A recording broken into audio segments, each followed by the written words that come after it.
The crystal chandeliers of Manhattan's most exclusive dining room trembled under the weight of a 4-year-old's agonizing screams. Billionaires and socialites lowered their silver forks, casting glaring, judgmental stares at the corner table. There sat Randor Sterling, the ruthless tech magnate, completely broken, unable to silence his weeping son. His glamorous fiancée hissed at him to take the boy outside, humiliated by the spectacle. The restaurant manager was already marching over to demand they leave.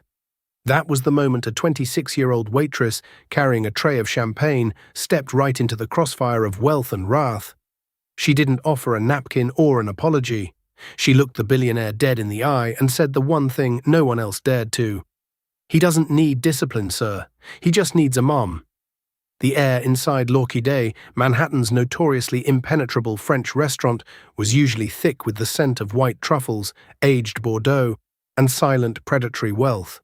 Waitstaff were trained to be invisible ghosts, gliding over the Persian rugs, speaking only when spoken to. Alice Jenkins knew the rules. She had been working there for 3 months, clinging to the exorbitant tips to pay off the crushing medical debt left behind by her late mother. Tonight, however, the silence was shattered. It started as a soft whimper from Table 4, the VIP booth reserved for the city's elite. By 8:30 p.m., the whimper had escalated into a full-blown, oxygen-deprived shrieking fit. Alice stood by the service station, nervously clutching a white linen cloth. Table 4 was occupied by Randor Sterling, the 34-year-old CEO of Sterling Global, a man whose net worth rivaled small nations. Beside him sat his fiancée, Beatrice Montgomery, a striking, sharp-featured heiress draped in a silk emerald gown. And wedged between them, practically swallowed by the oversized velvet chair, was Randor's 4-year-old son, Leo. Leo was thrashing. His tiny hands gripped his blonde hair as tears streamed down his flushed, panicked face. He was kicking the table, rattling the crystal water goblets, gasping for air in a state of utter hysteria. "Randor, for heaven's sake, make him stop," Beatrice hissed, her voice a low, venomous whisper. She didn't look at the child. She looked at the surrounding tables, offering tight, apologetic smiles to the irritated hedge fund managers and real estate tycoons staring at them. "People are staring. You promised me tonight would be perfect." Randor looked entirely defeated. The man who regularly negotiated billion-dollar acquisitions in boardrooms looked like a terrified hostage. He reached out to touch his son's shoulder. "Leo, buddy, please. Do you want the iPad? Do you want to go home?"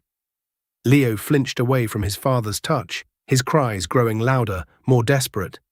It wasn't the cry of a spoiled child throwing a tantrum over a toy. Alice could hear the difference. This was the hollow, ragged wail of pure terror and profound grief. From across the room, Simon Rutherford, the restaurant's impeccably dressed and terrifyingly strict manager, caught Alice's eye. He marched over, his face flushed with anger. "Alice," Simon snapped, "go over there and clear their appetizers. Then subtly ask Mr. Sterling if he requires assistance escorting the child to the valet. If this continues for another 60 seconds, I will lose the mayor's table, and I will personally see to it that you are blacklisted from every fine dining establishment in New York." Alice swallowed hard. "Sir, I don't think approaching them right now is—" "Do it, Alice, now." Taking a deep, shaky breath, Alice picked up her silver serving tray and walked toward the epicenter of the chaos. The closer she got, the more she felt the palpable tension radiating from the table. Beatrice's acrylic nails were digging into Randor's wrist. "I am going to wait in the car," Beatrice announced, throwing her napkin onto the table. "You have ruined our anniversary, Randor. This child is impossible. He needs a clinic, not a Michelin-starred dinner." "Beatrice, wait," Randor pleaded, his voice cracking. Alice arrived at the table just as Beatrice stood up. The sudden movement terrified the little boy further. Leo let out a shriek that made the hair on Alice's arms stand up. He threw himself backward, nearly tipping the heavy velvet chair over. Without thinking, without consulting the strict employee handbook burned into her memory, Alice dropped her silver tray onto the table with a loud clatter. Randor snapped his head up, his dark eyes wide with shock and fury. Beatrice froze. Alice didn't look at the billionaire. She bypassed Randor entirely, stepping right into the small space between the table and the chair. She knelt down on the pristine floor, ruining her tailored uniform trousers, and brought herself to eye level with the weeping boy. "Randor, fire this girl immediately," Beatrice sneered, turning to the manager who was now sprinting across the dining room. Alice ignored her. She looked at Leo.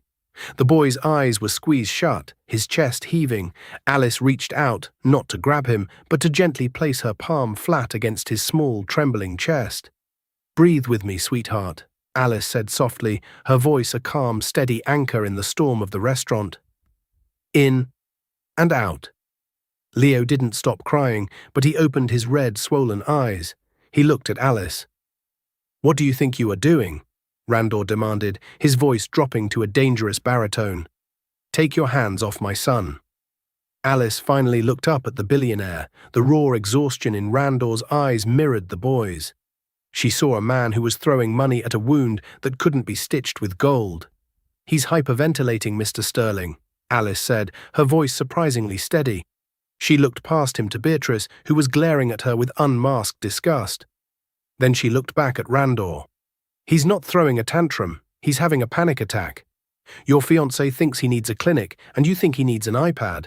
Simon, the manager, arrived, breathless and horrified.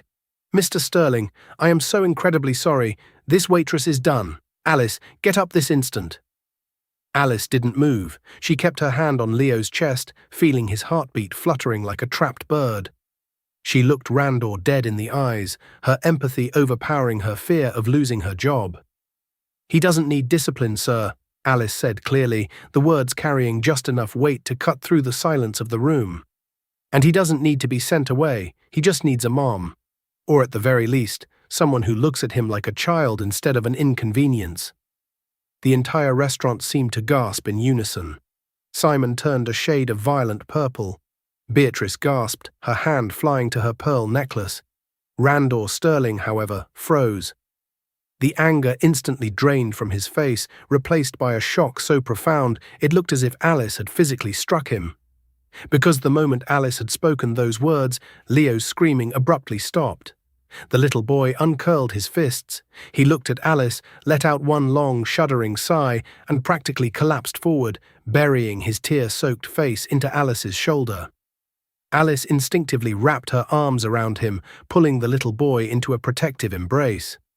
He buried his face in her cheap polyester uniform, his small hands clutching her collar like a lifeline. The silence that followed was deafening.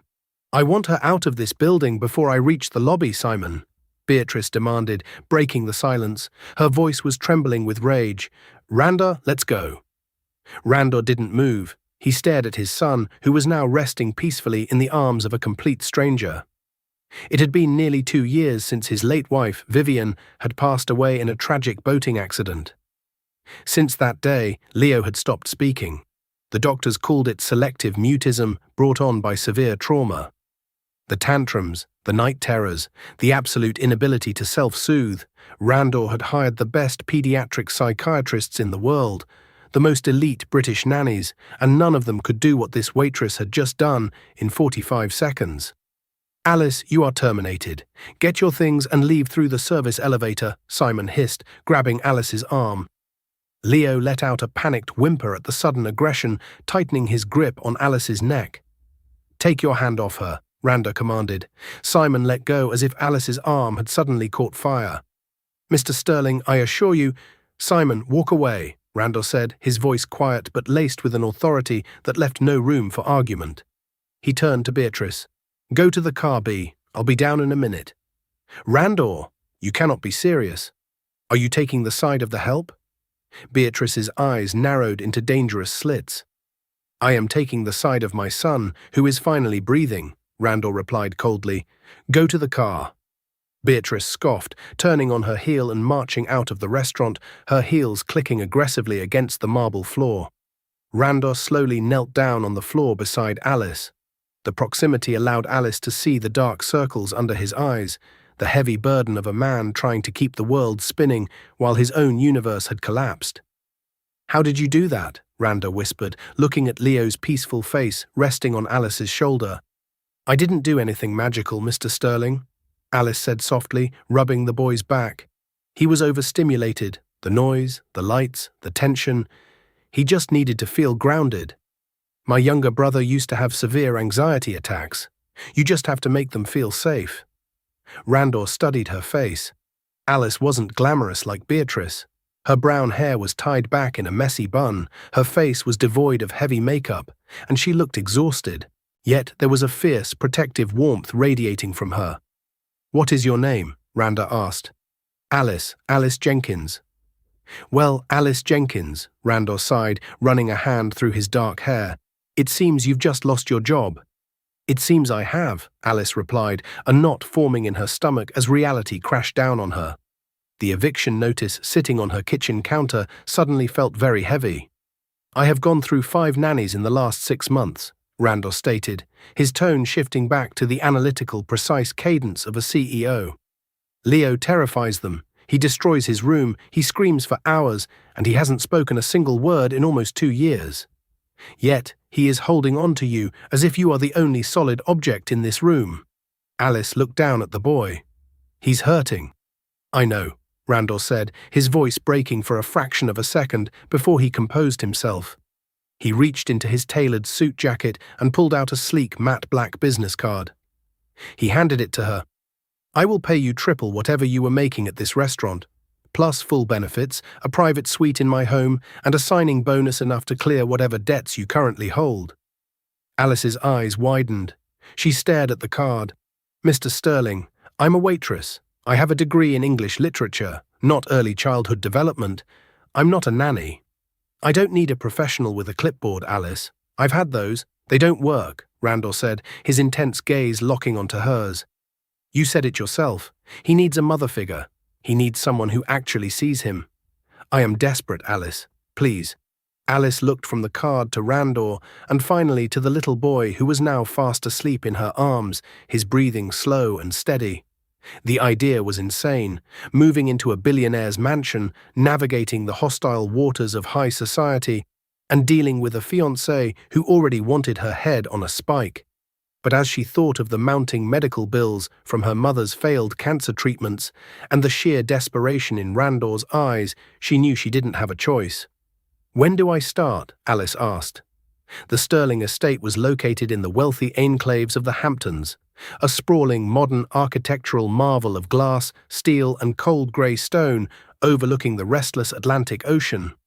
When Alice arrived 2 days later in a black SUV sent by Randor, she felt a profound chill that had nothing to do with the autumn wind. The house was breathtakingly beautiful, but it felt entirely devoid of life. It looked like a museum where nothing was allowed to be touched. A stiff, elderly housekeeper named Mrs. Gable greeted Alice at the massive double doors. "Mr. Sterling is in the city for a board meeting. Miss Montgomery is in the solarium. You are to take the boy to his wing and keep him quiet. Miss Montgomery does not like noise." Alice frowned, dragging her modest duffel bag into the grand foyer. His wing, she thought. He's 4 years old. Why does he need a whole wing? Mrs. Gable led Alice up a floating glass staircase and down a long, echoing hallway. They stopped before a heavy oak door. "This is Master Leo's suite. Yours is adjoining." Alice opened the door and her heart sank. The room was massive, decorated in muted tones of grey and navy. There were educational wooden toys perfectly lined up on a shelf, out of reach. There were no bright colours, no messy finger paintings on the wall, no signs of joy. It was a sterile holding cell for a child. Leo was sitting in the center of a large, expensive rug, staring blankly at a muted television screen, playing a nature documentary. When he heard the door open, he flinched, pulling his knees to his chest. "Hey, Leo," Alice said softly, dropping her bag and kneeling down. Leo slowly turned his head. When he recognized her from the restaurant, his tense shoulders dropped slightly. He didn't smile, but he didn't scream, which Alice considered a massive victory. "I'm going to be staying with you for a while," Alice smiled, sitting cross-legged on the floor next to him. She pulled out a small, colorful, slightly battered pop-up book from her tote bag. "I brought this. It was my favorite when I was your age. Want to see?" For the next 2 hours, Alice ignored the strict, laminated schedule left on her bedside table by the previous nanny. Instead of enforcing mandatory Mandarin phonics, she built a massive fort out of the overly expensive silk pillows and heavy duvets. She made silly noises, read the pop-up book with exaggerated voices, and for the first time, she saw a tiny fleeting smirk cross Leo's face. The peace, however, was violently interrupted. The heavy oak door swung open, hitting the wall with a loud bang.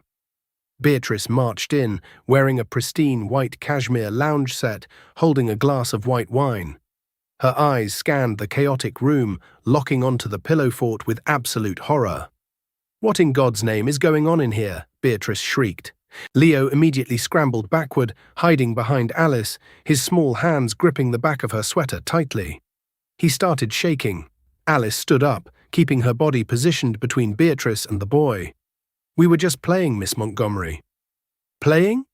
Beatrice scoffed, marching forward. "You are destroying thousands of dollars worth of custom linens." "This house has order, Alice, something you clearly know nothing about. I told Randor it was a mistake bringing a glorified peasant into this house." "With all due respect," Alice said, her voice even but firm, "Randor hired me to take care of Leo, and right now, Leo is terrified of you, so I'm going to have to ask you to lower your voice." Beatrice stopped in her tracks, her jaw dropping. "Excuse me, do you know who I am? I will be the lady of this house in 3 months. Then you should probably start acting like a mother to the boy who lives in it." Alice fired back, the protective instinct overriding her common sense. Beatrice's face flushed with a terrifying, venomous rage. She took a step closer to Alice, lowering her voice to a dangerous whisper. "Listen to me, you little charity case. Randor only brought you here out of guilt. He thinks he can fix the broken little freak. But the boy is ruined. Just like his mother." Alice's eyes narrowed. "What are you talking about?" Beatrice smiled a cruel, twisted smile. She leaned in closer. "Vivian wasn't the saint Randor thinks she was. And that little boy saw exactly what happened on that boat. Why do you think he stopped talking? He's hiding a secret. And if you know what's good for you, you'll pack your cheap little bag and leave before Randor realizes you can't save his son." Beatrice turned and walked out, slamming the door behind her. Alice stood frozen in the middle of the ruined pillow fort. She felt Leo tugging at her sweater. She turned around to see the little boy holding up a small, crumpled piece of paper he had pulled from his pocket. Alice took the paper. It was an old, faded photograph. It showed a beautiful woman with dark hair laughing on the deck of a yacht. It was Vivian, Randor's late wife. But what made Alice's blood run cold was the person standing behind Vivian in the photograph. It was Beatrice, and Beatrice was holding a heavy metal wrench behind her back, her eyes fixed on Vivian with a look of pure, unadulterated hatred. Alice looked from the photograph down to the 4-year-old boy. Leo looked up at her, and for the first time in 2 years, he opened his mouth, his voice a raspy, broken whisper. She pushed her. The silence in the opulent grey bedroom was suddenly heavier than the ocean air pressing against the estate's floor-to-ceiling windows. Alice dropped to her knees, her heart hammering wildly against her ribs. She stared at the faded, crumpled photograph in her trembling hand, then looked back at the 4-year-old boy. Leo's blue eyes, usually vacant and distant, were wide and filled with a terror that no child should ever know. He had spoken.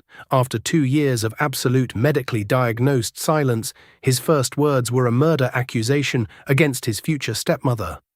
"Leo," Alice breathed, her voice barely a thread. She gently reached out, cupping his small, pale cheek. "Did you see it? Did you see Beatrice push your mommy?" Leo didn't speak again. The immense effort of uttering those 3 words seemed to have drained whatever fragile courage he had mustered. He simply nodded, a tiny, jerky movement before burying his face back into Alice's chest, his small fingers twisting into her sweater. Panic, cold and sharp, flooded Alice's veins. She was a 26-year-old former waitress drowning in medical debt. She was entirely out of her depth. If Beatrice was capable of murdering her fiancé's wife and terrorizing the only witness into a trauma-induced mutism, what would she do to a nanny who asked too many questions? Alice hastily folded the photograph and shoved it deep into the pocket of her jeans. She couldn't go to the police.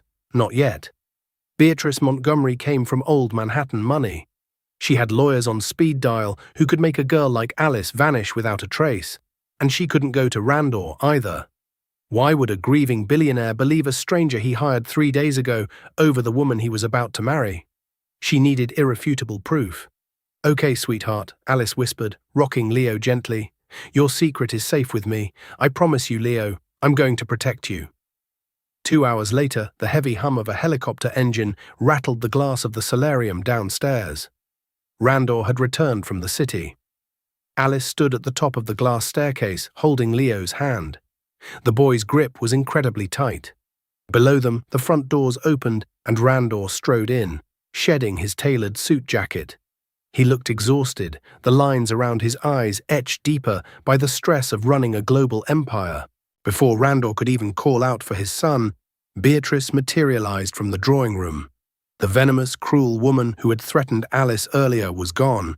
In her place was a vision of domestic grace. Beatrice threw her arms around Randor's neck, kissing his cheek with exaggerated affection. "Darling, you're home," Beatrice cooed, her voice dripping with artificial honey. "I missed you terribly. The house is so dreadfully quiet without you." Randor managed a strained smile, patting her back. "It was a brutal board meeting, Bea. Where's Leo? Did the new girl—" He trailed off, bracing himself for the usual report of broken toys and screaming fits. "Oh, Randor," Beatrice sighed, stepping back and putting on a mask of deep, manufactured sorrow. "I didn't want to stress you out the moment you walked through the door. But Alice, she's entirely unsuited for this. I went upstairs to check on them, and she had the boy utterly worked up, tearing up the linens, making a terrible mess. I tried to intervene, but she was incredibly disrespectful." Alice's jaw tightened. She felt Leo shrink behind her legs. Randor's shoulders slumped. The brief flicker of hope he had found in the restaurant died in his eyes. He looked up toward the stairs, and that's when he saw them. Alice didn't wait for him to speak. She walked down the glass steps, moving at a measured, calm pace. Leo stayed glued to her side, but crucially, he was walking. He wasn't kicking, he wasn't screaming, and he wasn't having a panic attack. Randor froze at the bottom of the stairs. He stared at his son's hand, wrapped securely around Alice's.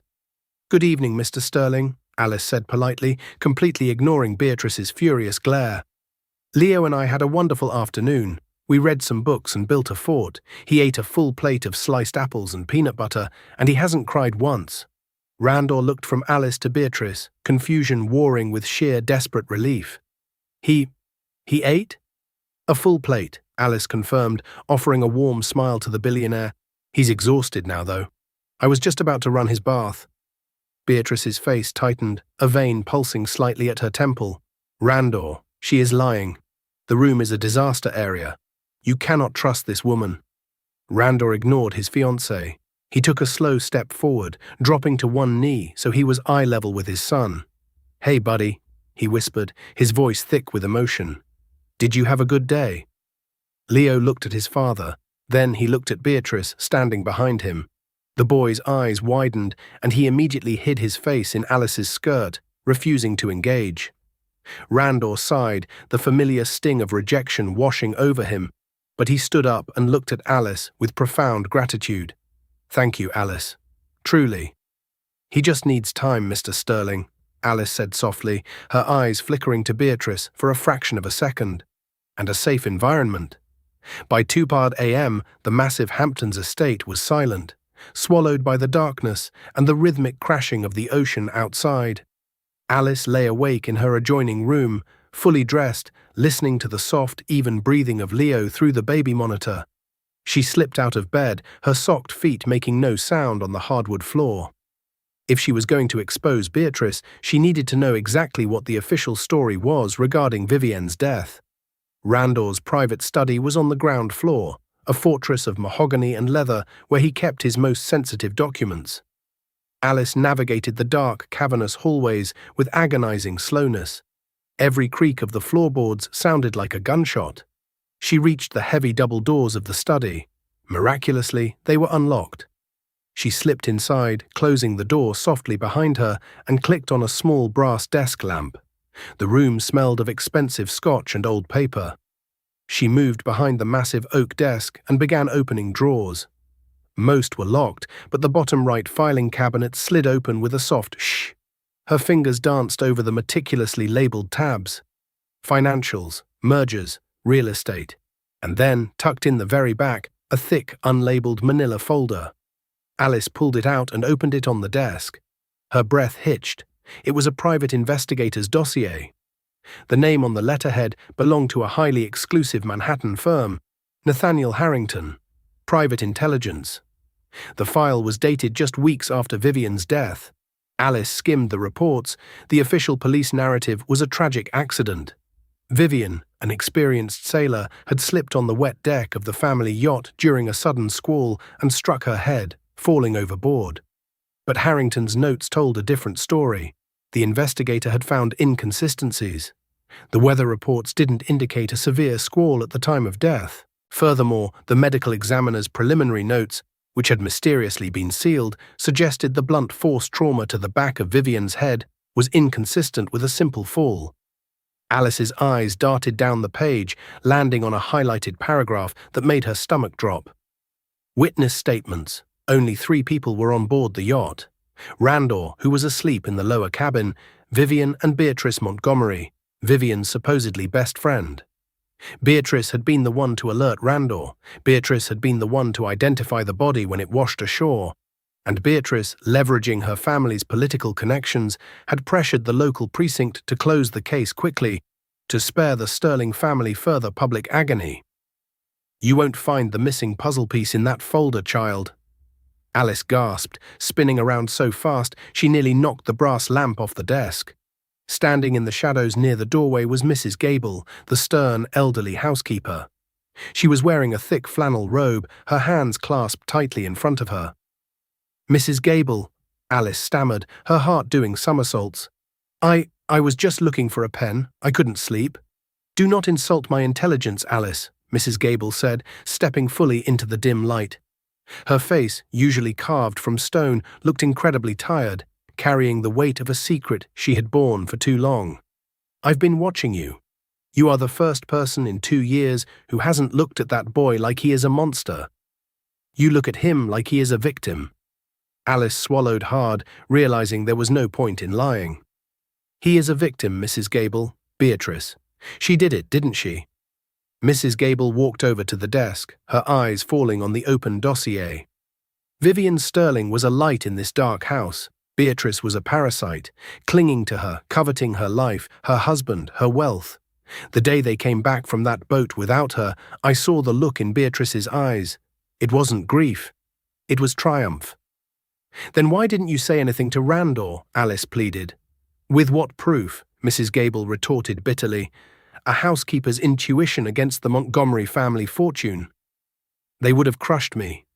And Randor was so shattered, so heavily medicated just to survive the grief, he couldn't see what was right in front of him." Beatrice swooped in, played the grieving best friend, and slowly wove herself into his life until he believed he couldn't survive without her.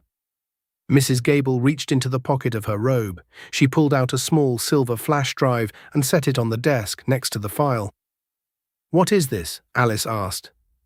Before Mr. Harrington was abruptly fired by Beatrice, who had taken over Randor's personal affairs while he was grieving.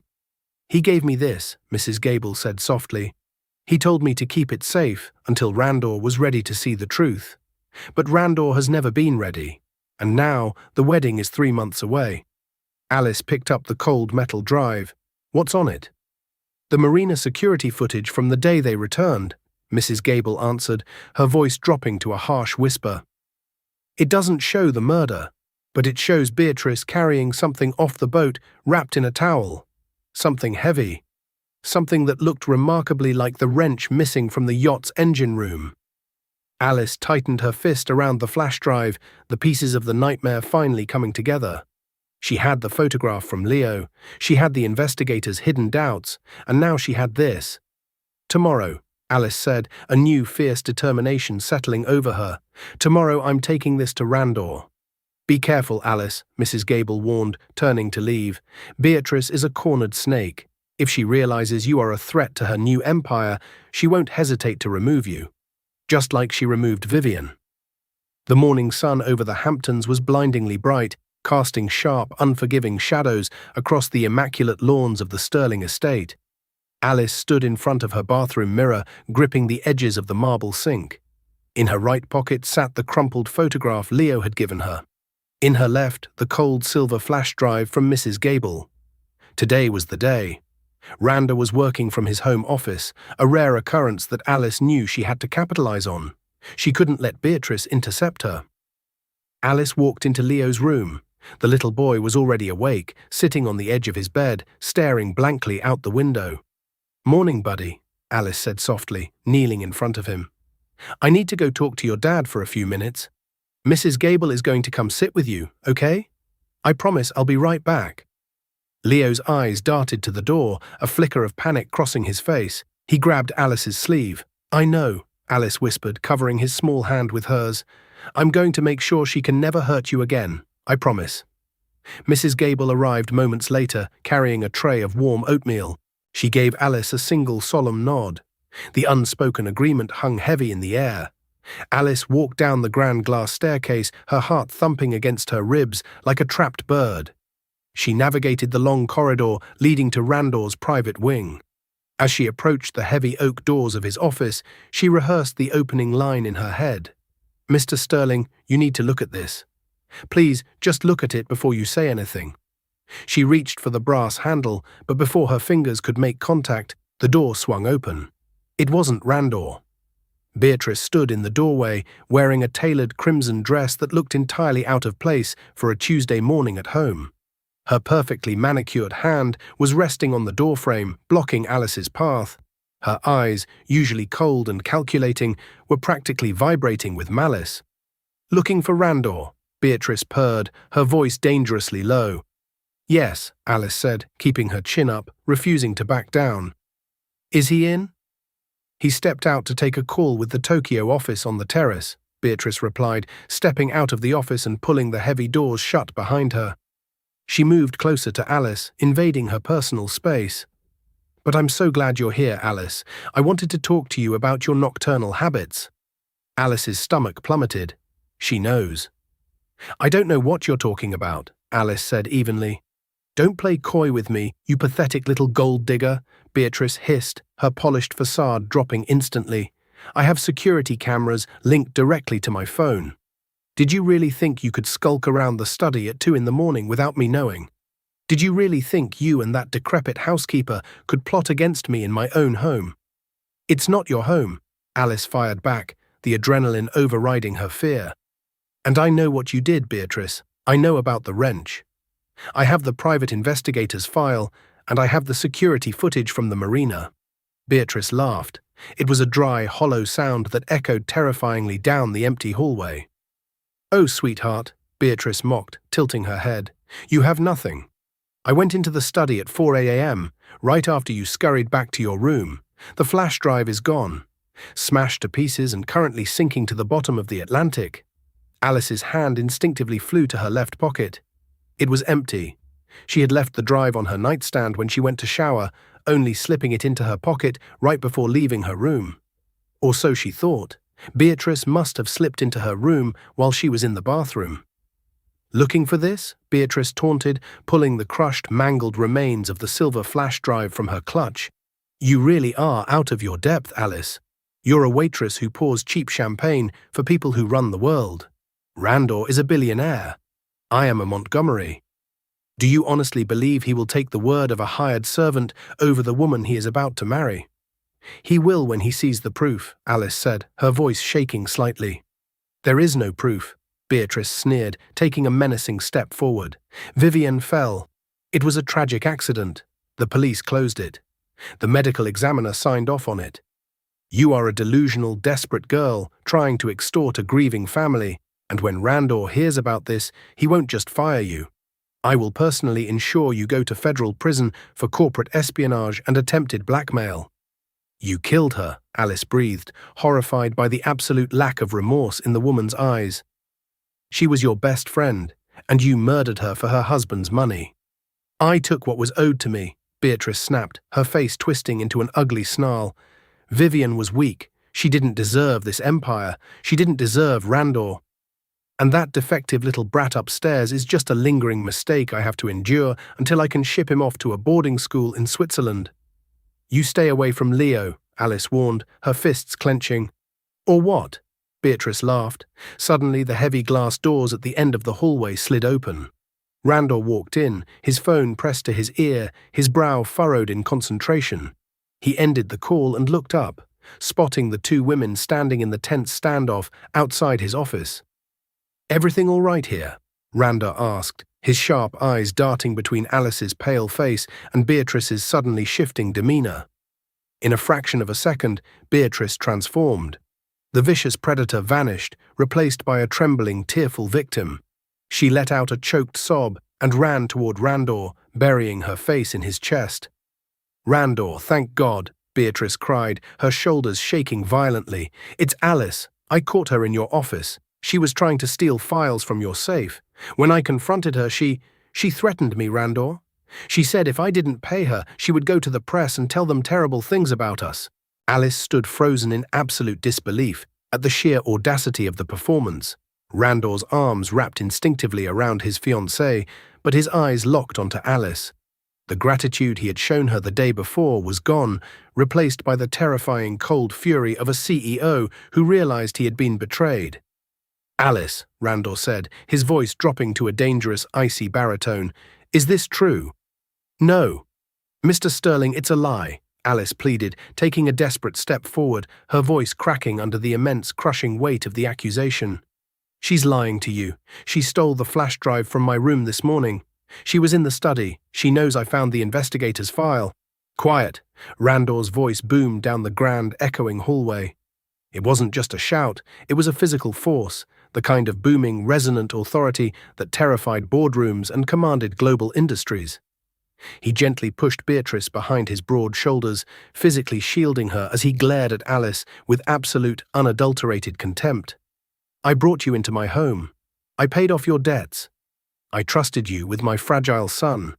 And your repayment is to sneak around my property in the middle of the night to try and extort my family." "Randor, she knows about Harrington," Beatrice whimpered from behind him, her hands trembling as she gripped his suit jacket. She was playing her part to terrifying perfection, her face buried in his shoulder to hide the triumphant, venomous smirk Alice knew was there. "She found his old debunked files, and she's trying to twist them to blackmail us before the wedding. She told me if I didn't wire her $2 million, she would go to the press. Get her out of here, Randor, please. She scares me." "Mr. Sterling, please, you have to use your head and listen to me," Alice begged, tears of sheer frustration and terror welling in her eyes. The walls of the luxurious estate felt like they were closing in, the grey stone suddenly looking like the walls of a prison cell. "I didn't steal anything, and I didn't ask her for a dime. Beatrice murdered Vivienne. The private investigator knew it, and Mrs. Gable knows it too. Beatrice hit her with a heavy wrench on the boat. She faked the accident." Randor flinched violently, as if Alice had just driven a knife into his ribs. The mention of his late wife's brutal death was the ultimate transgression, a line that absolutely no one in his orbit ever crossed. His jaw clenched so tight the muscles twitched, and his dark eyes hardened into chips of black ice. "Mrs. Gable?" Randor repeated, his voice dropping to a dangerously quiet, lethal whisper. "You dragged an elderly housekeeper who has served this family for 3 decades into your sick, delusional extortion plot. Randor, don't engage with her. She's mentally unstable," Beatrice urged, her perfectly manicured nails digging into his arm. "Call Simon. Have security throw her out and call the police." "I don't need to call security. I need you to pack whatever pathetic belongings you brought here and get out of my house right this second," Randor commanded, pointing a trembling, furious finger directly at Alice's chest. "If you are not off this property, past the front gates, in exactly 10 minutes, I will have you arrested for corporate espionage and extortion. And I promise you, Alice, I will bury you so deep in legal fees and criminal charges that you will never see the outside of a federal penitentiary. Leave. Now." Alice's heart shattered into a million jagged pieces. It wasn't out of fear for herself, though the threat of Randor's immense wealth crushing her life was terrifying, but for the little boy upstairs. She was about to be thrown out into the cold, leaving Leo in the absolute unchecked control of a sociopath. She had failed him. Beatrice's old money and masterful manipulation had completely outplayed her. "Mr. Sterling, please, I am begging you to just look at the photo," Alice sobbed, completely broken, her shoulders slumping in defeat. "I said get out," Randor roared, the veins standing out on his neck. "Daddy, no." The small, raspy, achingly fragile voice cut through the explosive, heavy air of the hallway like a silver blade slicing through silk. Randor instantly froze, the breath catching in his throat. Beatrice gasped sharply, her hands flying to her mouth in genuine shock. Alice spun around, her wet eyes widening. Standing at the very end of the long corridor, clutching the worn, frayed ear of his stuffed bear, was 4-year-old Leo. He had navigated the massive, floating glass stairs entirely on his own, abandoning the safety of his sanctuary. He was trembling visibly, his face ashen and pale, but his bright blue eyes so fiercely reminiscent of his mother's, were locked directly on his father. Randor's knees gave out. He fell to the hardwood floor instantly, the fiery wrath evaporating from his system, replaced by a shock so profound it stole his ability to form words. "Leo, buddy, you spoke." Leo didn't look at Beatrice. He didn't even acknowledge the woman who had terrorized him into a 2-year silence. He slowly walked down the long, opulent hallway, his small, socked feet making no sound. The bravery radiating from his tiny frame was monumental. He bypassed his father and walked straight to Alice.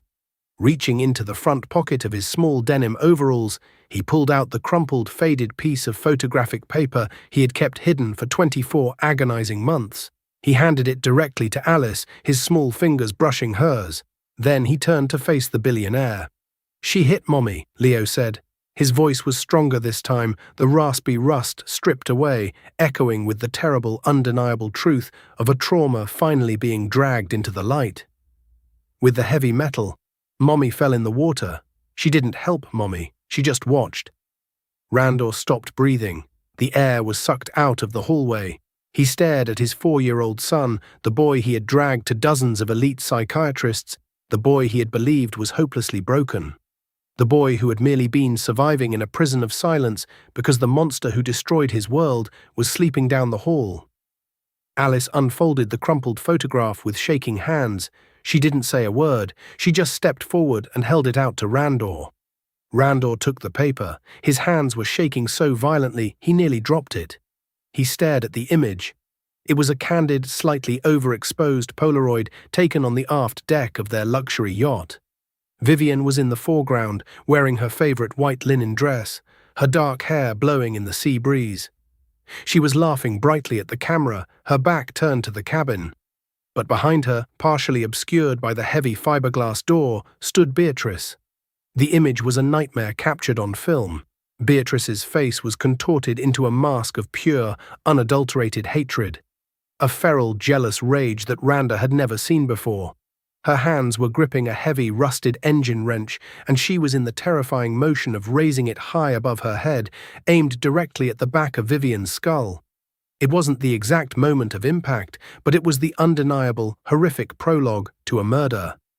Randor stared at the photograph for what felt like hours, the color completely drained from his face, leaving him looking like a ghost. The puzzle pieces he had willfully ignored. The closed casket. Beatrice's aggressive rush to seal the medical examiner's report. Her sudden, overwhelming insertion into every aspect of his life. The way Leo screamed whenever she entered a room, slammed into place with sickening clarity. The grief, the confusion, and the heavy, numbing medications that had clouded his judgment for 2 years instantly burned away. What replaced it was the raw, lethal, and devastating instinct of a father who had just realized he had let a predator sleep under the same roof as his child. He slowly stood up. He didn't look at Beatrice yet. He looked at Alice, his eyes begging for a forgiveness he knew he didn't deserve. "Alice," Randor said. His voice was completely devoid of anger. It was terrifyingly calm, dead, and hollow, the voice of a man who was about to systematically dismantle someone's existence. "Take Leo upstairs to my private suite. Lock the heavy door. Do not come out, no matter what you hear, until I personally come for you." Alice didn't hesitate for a fraction of a second. She scooped Leo up into her arms, pressing his small, brave face securely into her shoulder, and ran down the hallway toward the master wing.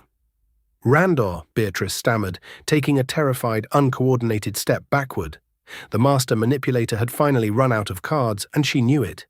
The fake tears dried up, replaced by genuine, suffocating panic. "Randor, darling, you cannot possibly believe a child's overactive imagination. That picture, it's entirely out of context. We were having engine trouble. I was just handing her a tool. You know me." Randor finally turned to look at the woman he was supposed to marry in 3 months. "Vivian didn't know the first thing about the engine room, and you have never touched a piece of rusted metal in your life," Randor whispered, the words dripping with a venom so toxic it seemed to rot the air between them. "You let my son watch you butcher his mother. You watched her drown." Beatrice broke. The elegant, high-society heiress vanished, and a trapped, desperate animal took her place. She turned on her heel and sprinted frantically toward the grand foyer, her designer heels slipping wildly on the polished Italian marble. "Simon!" Randor bellowed, a roar that shook the glass chandeliers. Before Beatrice could even reach the heavy oak front doors, 2 massive men in dark, tailored suits stepped out from the adjoining security wing, moving with lethal precision. They intercepted her, grabbing her arms and pinning her violently in place as she began to thrash, kick, and scream like a banshee. "Get your filthy hands off me!" Beatrice shrieked, her perfect chignon falling out of its diamond clips, her face contorted in an ugly, desperate rage that mirrored the photograph perfectly. "Randor, you cannot do this. I am a Montgomery. My family will ruin you. We will destroy your company. You have no proof." At that moment, the door to the kitchen pushed open and Mrs. Gable stepped out, holding the crushed remains of the silver flash drive in a plastic evidence bag. She walked calmly to Randor, her eyes locked on Beatrice. "She crushed the drive, Mr. Sterling," Mrs. Gable said clearly, her voice echoing through the foyer. "But she is too arrogant to realize that Mr. Harrington, being a thorough investigator, gave me the copy and sent the original files directly to his secure cloud server. The police already have the marina footage." Beatrice's screams turned into a hysterical, breathless wail. Randor walked slowly across the marble floor, stopping just inches from Beatrice's face. He looked at her, not with anger, but with the cold, detached disgust one reserves for a cockroach. "Your family's money cannot save you from me," Randor said, his voice echoing with absolute finality. "Call the police, Simon. Tell the authorities I have the woman who murdered my wife. And tell them if they don't get here in 5 minutes, they might not need handcuffs." As Beatrice's shrieks echoed through the cavernous foyer, bouncing off the cold glass walls, Randor looked back up toward the top of the stairs where Alice had taken his son. He knew the road ahead would be pure agony. The highly publicized trials, the vicious press cycle, the unending painful therapy his boy would need to heal from the nightmare. But as he listened to the distant sound of police sirens wailing down the private Hamptons Road, Randor felt something he hadn't experienced in 2 years. He could finally breathe. The trial of Beatrice Montgomery became the media spectacle of the decade, a brutal dismantling of a high-society sociopath. Faced with the private investigator's hidden files, the recovered marina footage, and the damning testimony of a 4-year-old boy who had finally found his voice, Beatrice was sentenced to life without the possibility of parole. Randor Sterling stepped back from his CEO duties, realizing no boardroom victory could compare to the fragile, precious work of rebuilding his son's shattered world. He transformed the sterile, grey estate into a vibrant home filled with color, laughter, and light. As for Alice, she never went back to the Michelin-starred restaurant. Randor paid off her mother's medical debts in full, but her role in the Sterling household evolved far beyond an employee. She became the anchor they had both desperately needed. Walking along the Hamptons beach 2 years later, watching Randor and a laughing, talkative Leo chase the tide, Alice knew she hadn't just saved a little boy's life. By stepping into the crossfire of a billionaire's broken world, she had built a family out of the ruins, proving that the most profound rescues don't require wealth or power, just the courage to see the truth and the heart to finally stay.